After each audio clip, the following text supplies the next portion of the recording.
The morning sun peeked through the curtains of Mrs. Rose's modest two-story home, casting warm shadows across her carefully maintained living room. At 68, she had developed a routine that brought comfort to her retirement years: wake up at 7, tend to her small garden, and occasionally treat herself to breakfast at Sonny's Corner, the bustling diner just 3 blocks from her house. This particular Tuesday started like any other. Mrs. Rose hummed softly as she picked a few fresh mint leaves from her garden for her morning tea. The sweet scent reminded her of her teaching days when she kept a small plant on her classroom windowsill. After 42 years of shaping young minds at Millbrook Elementary, retirement had given her time to nurture her own little patch of earth. As she got ready for her breakfast outing, Mrs. Rose picked out her favorite powder blue dress, the one her late husband had given her on their last anniversary together. She paired it with a simple pearl necklace and comfortable walking shoes. Her silver hair was neatly styled, and she dabbed on just a touch of pink lipstick. "A teacher must always look presentable," she'd often said with a gentle smile. The walk to Sonny's Corner was pleasant, with neighbors waving from their porches and morning joggers offering friendly nods. Mrs. Rose had watched Millbrook grow from a sleepy town into a modest suburban community over the decades. While she remained one of the few black residents in her neighborhood, recent years had brought more diverse families to the area. She'd seen the town through its struggles and changes, always maintaining her quiet dignity and warm presence. Sonny's Corner held a special place in her heart.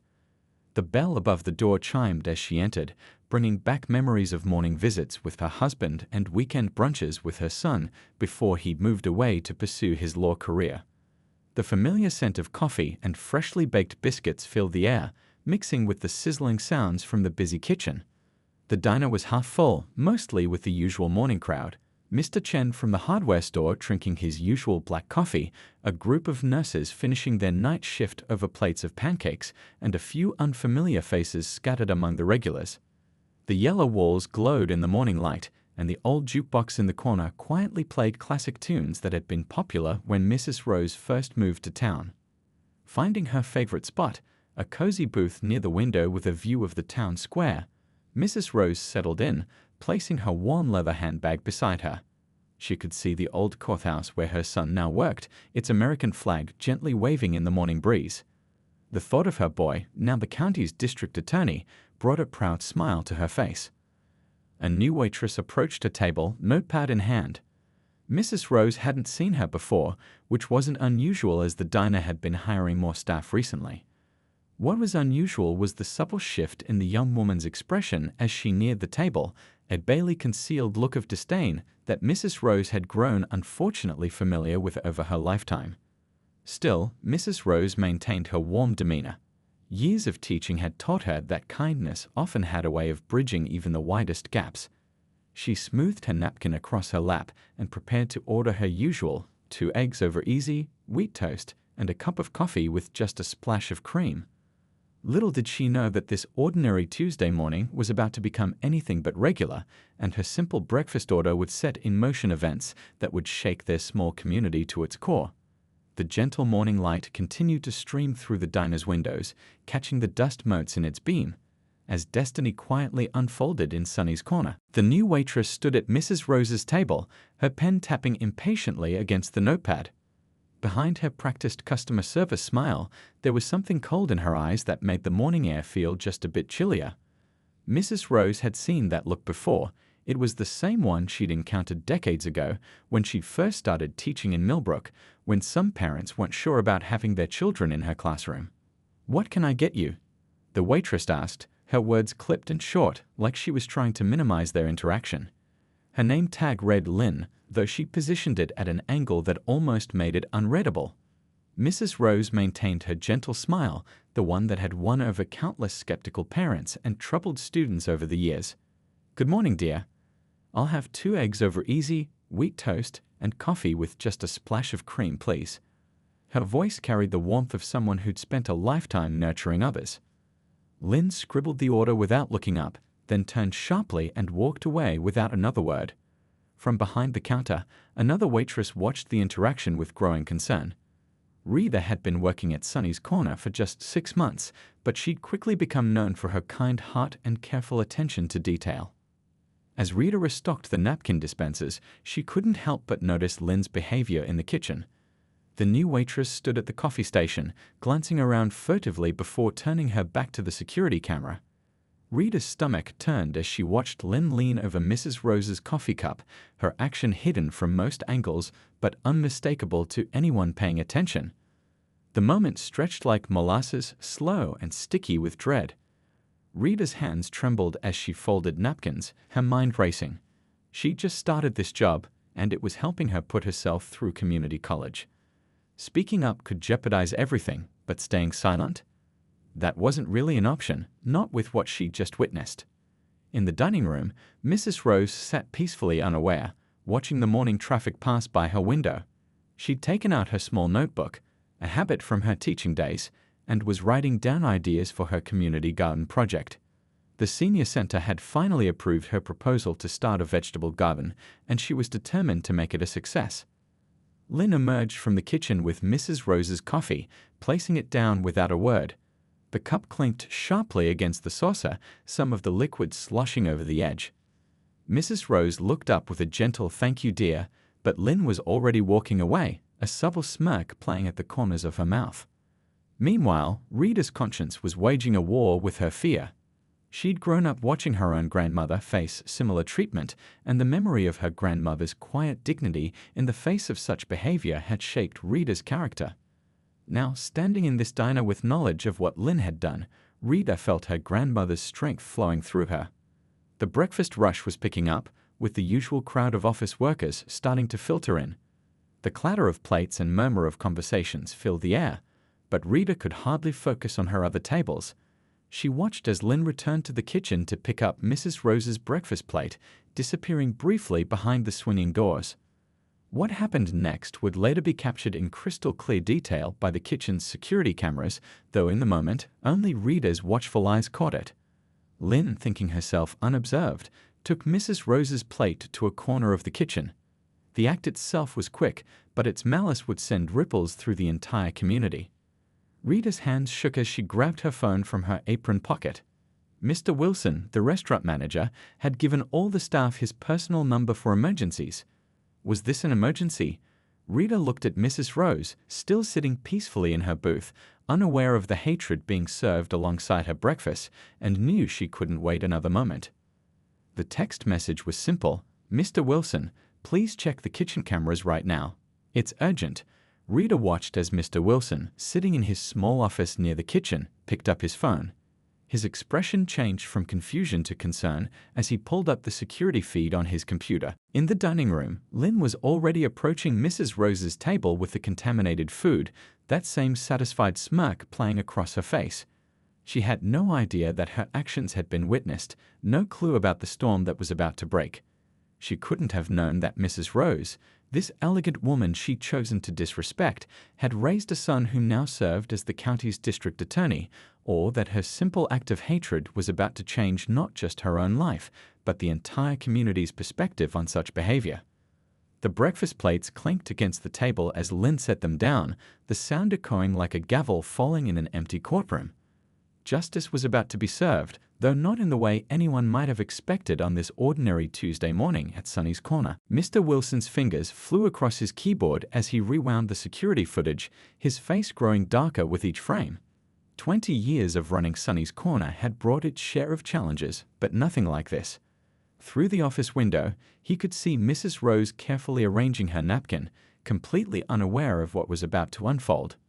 Rita stood by the coffee station, her heart pounding against her ribs. She watched Mr. Wilson emerge from his office, his usually cheerful face set in grim determination. Their eyes met briefly across the bustling diner, and he gave her a small nod that spoke volumes. She'd done the right thing. The morning sun continued to stream through the windows, catching dust motes in its beams, and creating halos around the hanging plants Mrs. Rose had helped arrange last spring. The diner hummed with the usual breakfast chatter, the clink of forks against plates, the gentle murmur of conversation, the hiss of the espresso machine. Lynn was now standing near the register, counting her tips with a self-satisfied expression. She'd just finished telling another server about the difficult customers she'd dealt with at her previous job. her voice carrying just enough for Rita to catch the thinly veiled prejudice in her words. Mr. Wilson approached Mrs. Rose's table first, his steps measured and professional. "Ma'am," he said softly, positioning himself to block Lynn's view of their conversation. "I need to speak with you about something important. Would you mind stepping into my office for a moment?" Mrs. Rose looked up from her untouched breakfast, concern crossing her face. "Is everything all right?" she asked, her voice carrying the calm authority of someone who'd managed classrooms for 4 decades. "Please," Mr. Wilson insisted gently, "it's rather urgent." He glanced meaningfully at her plate, and something in his expression made Mrs. Rose carefully set down her fork. As they walked toward the office, Lynn's attention finally shifted from her tips to the unfolding scene. The smirk on her face began to fade as she watched Mr. Wilson guide Mrs. Rose past the counter. Rita noticed the exact moment when the first flicker of uncertainty crossed Lynn's face. In the small office, Mr. Wilson closed the door and took a deep breath. The wall of security monitors cast a blue glow across his desk, where a single frame was paused, a damning image that would soon change everything. "Mrs. Rose," he began, his voice thick with emotion, "I've known you since you used to bring your son here for Sunday breakfast. He'd sit in that corner booth, studying his law books while you helped him prepare for his bar exam." He paused, gathering his thoughts. "What I'm about to show you, well, I want you to know that this isn't what Sonny's Corner stands for." Mrs. Rose sat perfectly still as Mr. Wilson played the footage. Her expression remained composed, but her hands, folded neatly in her lap, tightened ever so slightly. Years of facing discrimination had taught her control, but this was different. "Your son," Mr. Wilson continued, "he's done so much for our community as district attorney. But right now, I'm not calling the authorities because of who your son is. I'm calling because this is wrong, plain and simple." Outside the office, Rita watched as Lynn's smugness dissolved into growing panic. The other waitress had finally noticed the serious expressions, the whispered conversations, the way other staff members were avoiding her gaze. She began to gather her things, perhaps sensing the walls closing in. But it was too late. The bell above the diner's door chimed as 2 police officers entered, responding to Mr. Wilson's discreet call. They moved with quiet efficiency, their presence barely disrupting the breakfast crowd. The revelation of Lynn's actions spread through the diner like ripples in a pond. Regular customers who'd known Mrs. Rose for years began to understand what was happening. The nurses who came in after their night shifts, the teachers who'd worked with her, the parents whose children she taught. Their expressions shifted from shock to outrage to determination. Mrs. Rose emerged from the office just as the officers approached Lynn. Her back was straight, her dignity intact, but there was a sadness in her eyes that spoke of deeper wounds than just this morning's incident. "You know," she said quietly to Mr. Wilson, "I taught some of her family members. Watched them grow up, helped them learn their letters and numbers. All these years, I hoped things would be different for the next generation." The diner had fallen silent now, every eye drawn to the unfolding scene. Lynn stood frozen behind the counter, her face draining of color as one of the officers informed her of her rights. In that moment, she finally realized who Mrs. Rose was, not just another customer, but a pillar of the community, a woman who'd shaped countless lives, including those of several local judges and, yes, the current district attorney. But it wasn't just Mrs. Rose's connections that would make this incident significant. It was the way it would force their small town to confront the quiet prejudices that still lurked beneath its friendly surface. As Rita watched the scene unfold, she knew that this morning would become a turning point, not just for Lynn, but for everyone who called Millbrook home. The next 30 minutes at Sonny's Corner unfolded like a scene from a movie, but there was nothing entertaining about the real emotions playing across people's faces. The 2 police officers, both of whom had grown up eating Mrs. Rose's homemade cookies during their school years, maintained their professionalism even as their eyes reflected their personal hurt and anger. Mr. Wilson had smoothly shifted into crisis management mode, speaking quietly with other customers, ensuring everyone remained calm. The morning sunlight still streamed through the windows, but the cheerful atmosphere of breakfast time had evaporated like morning dew. "We'll need to collect evidence," the senior officer explained, carefully placing markers around the areas where the incidents had occurred. The security footage played on repeat in Mr. Wilson's office, each viewing making the pit in his stomach grow deeper. The younger officer, who remembered sitting in Mrs. Rose's third-grade class, was taking statements from Rita, whose hands had finally stopped shaking. "I just couldn't stay quiet," Rita explained, her voice stronger now. "My grandmother always told me that silence in the face of wrong is its own kind of wrong." She glanced at Mrs. Rose, who sat quietly in a corner booth, her untouched breakfast now evidence in what had become a criminal investigation. The health department had been notified and was sending representatives. Food tampering wasn't just mean-spirited, it was a serious crime. Lynn sat in a separate booth, under the watchful eye of the officers, her earlier smugness replaced by a dawning recognition of the gravity of her actions. Outside, word was spreading through the small town like wildfire. Regular customers who arrived for their usual morning coffee stopped in their tracks, watching the scene through the large windows. Some pulled out their phones, but Mr. Wilson had already placed a sign on the door, "Temporarily closed for internal investigation. We apologize for the inconvenience." Mrs. Rose's phone buzzed quietly in her purse. It was her son, the district attorney, calling from his office just 2 blocks away. She stepped outside to take the call, her composed demeanor never wavering. Through the window, people could see her speaking calmly, likely trying to temper her son's reaction to the news. Back inside, the health department officials had arrived, their official badges glinting in the morning light. They moved with practiced efficiency, documenting everything, taking samples, and speaking in low, serious tones with the police officers. Rita found herself sitting across from Mrs. Rose when she returned inside. "I'm so sorry this happened," Rita said softly, fighting back tears. "I just want you to know that most of us, we're not." Mrs. Rose reached across the table and patted Rita's hand. "Child," she said with the warmth of a lifetime educator, "you did exactly what you should have done. Sometimes standing up is the hardest thing and the right thing all at once." The investigation continued methodically. Every surface was photographed, every witness interviewed. Mr. Wilson provided copies of the security footage, employment records, and previous customer complaints, though Lynn had only been working at the diner for 2 weeks. Other staff members shared their observations from those 2 weeks, the subtle signs they'd noticed but hadn't quite pieced together. The way Lynn had treated certain customers differently, the mumbled comments under her breath, the pattern that now seemed so clear in hindsight. A young reporter from the local paper arrived, drawn by the police presence, but Mr. Wilson met her outside. "This is an ongoing investigation," he explained firmly. "But when the time comes, we'll have something to say about community, responsibility, and doing what's right." Inside, the health department officials were finishing their initial assessment. Their faces were grim as they detailed the violations they documented. Food tampering was serious enough, but when combined with the evident bias motivation, the charges would be severe. Lynn's earlier bravado had completely crumbled. She sat alone, watching as her actions rippled out through the community.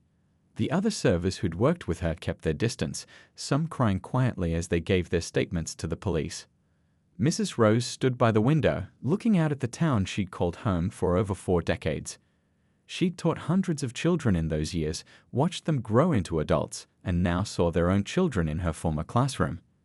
This incident would hurt them all, she knew, but maybe it would also teach something valuable. "Mr. Wilson," she called softly, turning from the window. "When you reopen, I'll be back for my breakfast. We can't let fear or hate change who we are or how we live." The diner owner nodded, fighting back his own emotions. He'd known Mrs. Rose since he was a young man taking over his father's business. She'd been one of his first customers to congratulate him, bringing a homemade pie and words of encouragement. The evidence was carefully bagged and labeled. Statements were taken and signed. Lynn was led to the police car, her head down, avoiding the eyes of everyone she passed. But this wasn't the end of the story, it was just the beginning of a conversation the whole town needed to have. As the morning stretched toward noon, the reality of what had happened began to sink in for everyone involved. This wasn't just about one incident or one person's actions. It was about a community facing its shadows and deciding what kind of future it wanted to build. News travels fast in small towns, and by afternoon, the incident at Sunny's Corner had become the talk of Millbrook. The district attorney's office buzzed with activity, though Mrs. Rose's son had officially recused himself from the case. Still, his presence in the building brought an extra layer of attention to the investigation. Inside the police station, Detective Thompson spread out the files across her desk. As she dug deeper into Lynn's employment history, a troubling pattern emerged. 3 different diners in neighboring counties, each with similar incidents that had gone unreported. Former co-workers, when contacted, shared stories they'd previously kept to themselves out of fear or uncertainty. "It's like pulling threads on a sweater," Detective Thompson explained to her partner. "The more we look, the more we find." She pinned another document to the investigation board, connecting it with red string to similar complaints. The wall was becoming a web of related incidents, each one revealing a deeper story. Meanwhile, back at her home, Mrs. Rose sat in her favorite armchair, surrounded by former students who'd rushed over after hearing the news. Mrs. Chen from the grocery store brought homemade soup. The Patel family from the pharmacy arrived with fresh flowers. Even old Mr. Rodriguez, who rarely left his house anymore, came by to show support. "You taught all my children," Mr. Rodriguez said, his voice thick with emotion. "When my Maria was struggling with English, you stayed after school every day to help. How could anyone treat you with anything but respect?" Mrs. Rose's living room became an impromptu community center. People brought food, shared stories, and most importantly, began to have honest conversations about experiences they'd never discussed before. The retired teacher listened more than she spoke, recognizing that her community needed this moment of openness. At the courthouse, the investigation took an unexpected turn. The district attorney's office, now led by Assistant DA Mrs. Thompson for this case, discovered that Lynn's actions were part of a larger pattern of incidents across multiple establishments. Security footage from Sonny's Corner had captured not just the food tampering, but also revealing conversations with other individuals who seemed to share her prejudices. Rita, still shaken but standing strong, arrived at the police station to provide additional information. She'd remembered other troubling incidents from Lynn's short time at the diner. Comments made during staff meetings, jokes shared in the break room, subtle ways certain customers were treated differently. "I should have said something sooner," Rita admitted to Detective Thompson. "But I kept thinking maybe I was imagining things, maybe I was being too sensitive." The detective nodded understanding, adding Rita's observations to the growing file. The investigation expanded beyond just that one morning's events. Health department officials reviewed records from other restaurants where Lynn had worked. They interviewed former co-workers, managers, and customers. Slowly, a picture emerged of someone who had repeatedly acted on their prejudices, usually just carefully enough to avoid serious consequences. But this time was different. This time there was clear evidence, multiple witnesses, and a community that refused to look the other way. The security footage from Sonny's Corner had captured everything in crystal clear detail, leaving no room for denial or excuses. Local business owners began reaching out to the police, sharing their own stories and security footage. The owner of the mall cafe remembered Lynn applying for a job there 6 months ago. The manager at the Highway Diner recognized her from a brief stint as a server the previous year. Each conversation added another piece to the puzzle. Mrs. Rose's son, though not directly involved in the case, provided valuable guidance from his years of prosecuting similar incidents. Working late into the evening, his team compiled resources about bias-motivated crimes and their impact on communities. They weren't just building a criminal case. They were creating a template for how small towns could address these issues. Back in her garden, Mrs. Rose tended to her flowers as the investigation continued. Neighbors stopped by throughout the day, some just to check on her, others to share their own experiences with prejudice in their daily lives. The incident had opened a door that many realized needed to stay open. "You know," she said to her next-door neighbor as they pruned roses together, "sometimes it takes something ugly to make people see the beauty in standing together."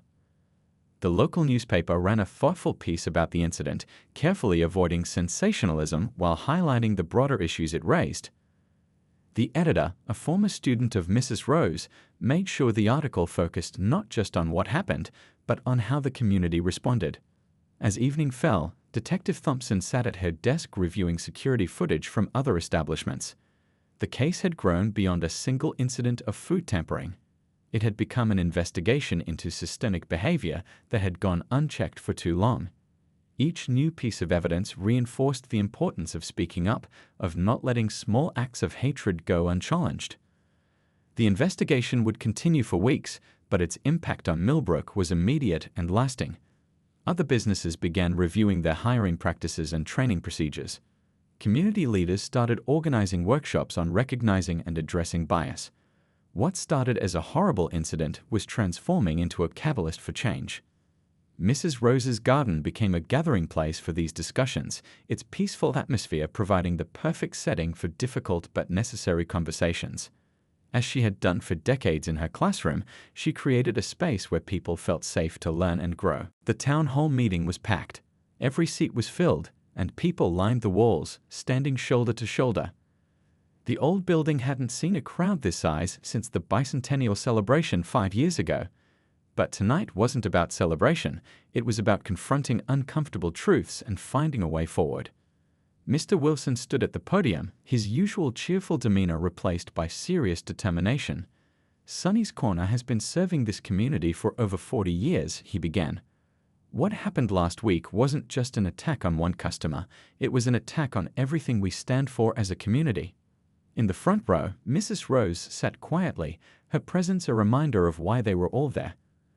Around her, faces both familiar and new showed expressions ranging from anger to sadness to determination. The incident at the diner had stripped away the comfortable illusion that their town had moved beyond such problems. Rita, still working at Sonny's Corner, but now seen as something of a local hero, shared her perspective next. Her voice shook at first, but grew stronger as she spoke. I kept asking myself if I was doing the right thing by speaking up.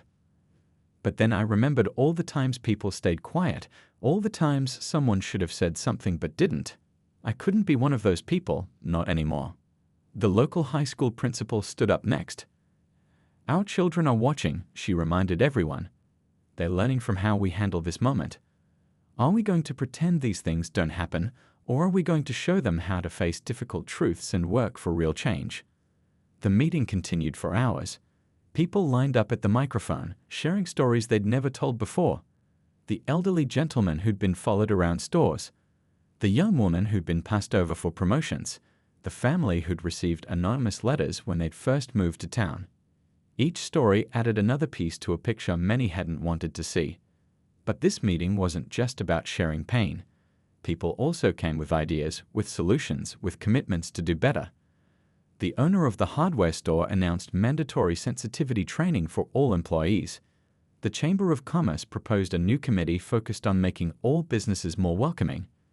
The local community college offered to host workshops on recognizing and addressing bias.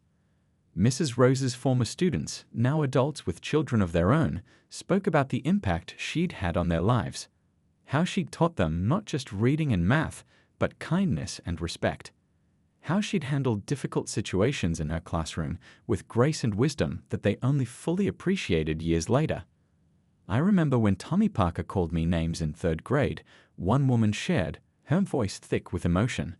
Mrs. Rose didn't just punish him, she turned it into a lesson about words and their power to hurt or heal. Tommy and I ended up becoming friends, and today he's teaching his own kids those same lessons. The police chief provided an update on the investigation, careful not to compromise the ongoing case. He emphasized that this wasn't just about one incident or one person, but about changing the culture that allowed such behavior to go unchecked. Local religious leaders spoke about unity and understanding.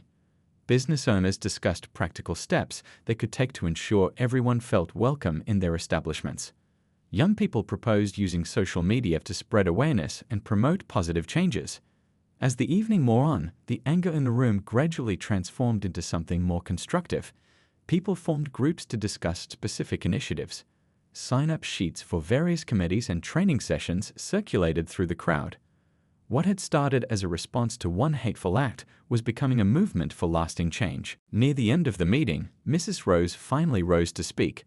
The room fell silent as she made her way to the podium, her steps slow but purposeful. She looked out at the faces before her, students she'd taught, parents she'd counseled, neighbors she'd known for decades. I've lived in this town for 42 years, she began, her voice clear and strong. I've seen it change in many ways, some good, some not so good. But what I see tonight gives me hope. Not because we're perfect, we're not, but because we're willing to look at our imperfections and work to do better."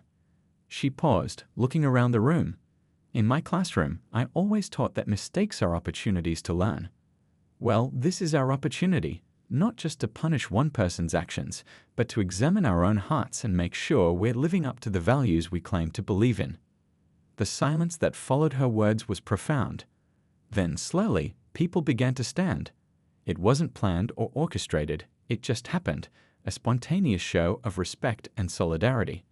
The town hall meeting ended with people lingering in small groups, exchanging phone numbers, making plans, building bridges that should have been built long ago. Outside, the summer evening was warm and clear. Stars twinkled above the old town hall, and fireflies danced in the park across the street. People didn't rush home as they usually did after meetings. Instead, they stood in clusters on the sidewalk, continuing conversations that felt too important to end. The courthouse steps were crowded on the morning of the hearing. 3 months had passed since the incident at Sonny's Corner, and the community had turned out in force to see justice served. The morning air was crisp with early autumn, leaves beginning to turn golden on the trees lining the town square. Mrs. Rose arrived early, accompanied by her son, the district attorney, who had remained officially removed from the case but supported his mother throughout the process. She wore the same powder blue dress she'd worn that morning at the diner, a choice that spoke volumes about her resilience. Inside the courtroom, Lynn sat with her attorney, looking smaller somehow than she had that morning at the diner. The evidence against her was overwhelming, not just from Sonny's Corner, but from a pattern of similar incidents across 3 counties. The security footage, witness statements, and health department reports painted a clear picture of intentional harm motivated by prejudice.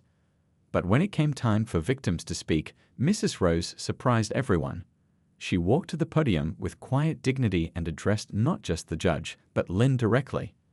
"I spent my life in classrooms," she began, "teaching children that actions have consequences, but also that every mistake is an opportunity to learn and grow.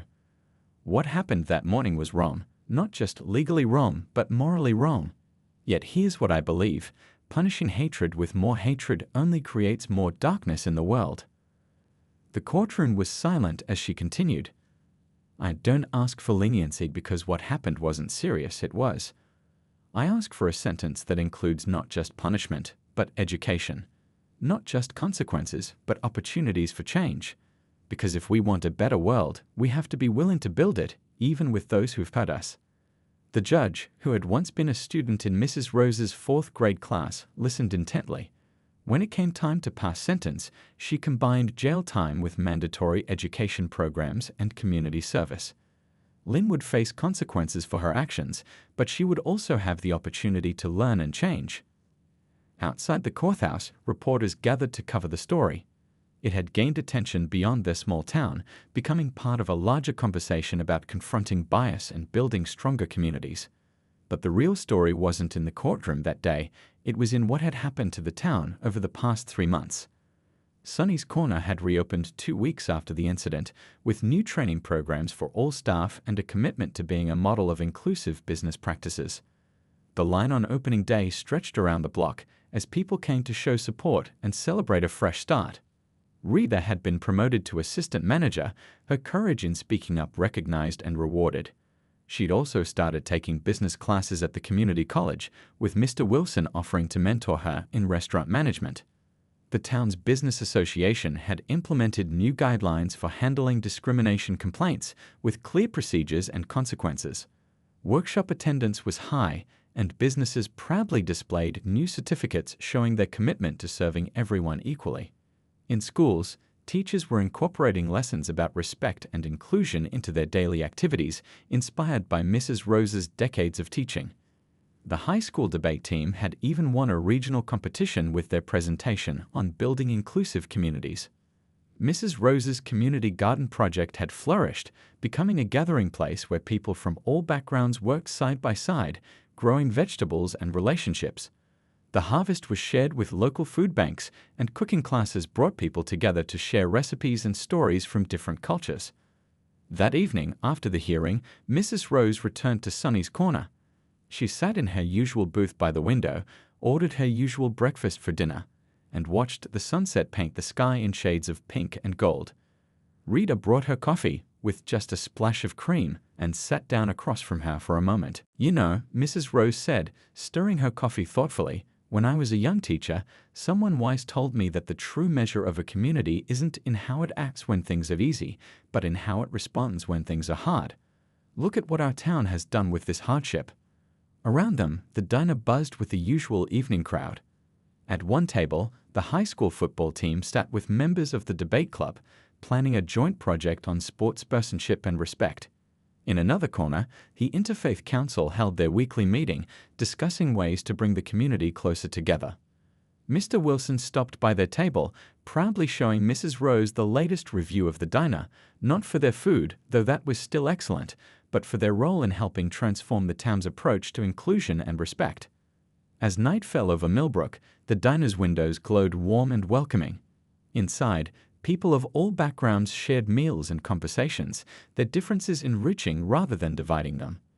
The incident that could have torn the community apart had instead become the catalyst for bringing it closer together. Mrs. Rose finished her coffee and smiled at the newspaper clipping now framed on the wall, not of the incident, but of the town hall meeting that followed, showing hundreds of people standing together, committed to change. Below it, a simple quote read, "Growth begins when we face our truths and choose to do better."